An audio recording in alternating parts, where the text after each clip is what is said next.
Organize steadfastness to the truth.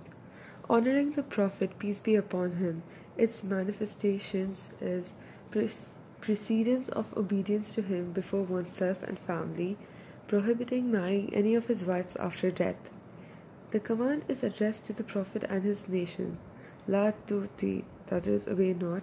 Do not obey the disbelievers and hypocrites. Follow the command of Allah. Rely solely on Allah, that is, have tawakkul. Cancellation of wrong customs. Zihar, which means the husband telling his wife, "You are to me like the back of my mother." Naming adoptive sons as own and equal rights to biological sons.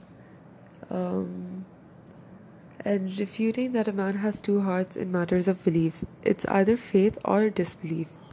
Allah's covenant with the prophets was to convey the message to everyone, those who follow as well as those who dislike, to confirm and believe in one another as prophets, and following and accepting Prophet Muhammad, peace be upon him, as the final prophet. Reasons for inheritance: kinship, marriage, and belonging, that is wala. The favorable status of the Prophet's wife. They are called as the mothers of believers, and they had double the reward. I answer by myself. Explain the meaning of "for Allah is sufficient" as trustee.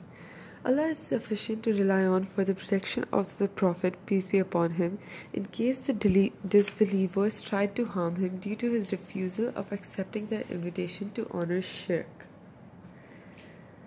And I searched for the Sharia rulings included in the holy verses.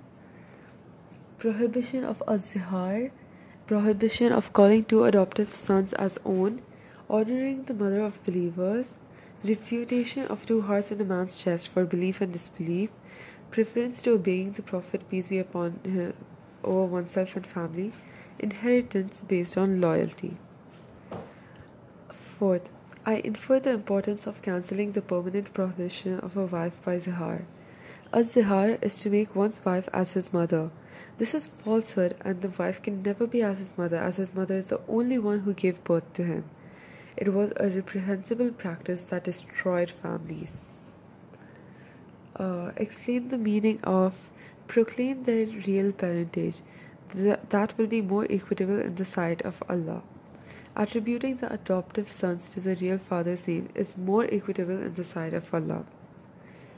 Explain the meaning of O Prophet, keep your duty to Allah and obey not the disbelievers and hypocrites. Answer.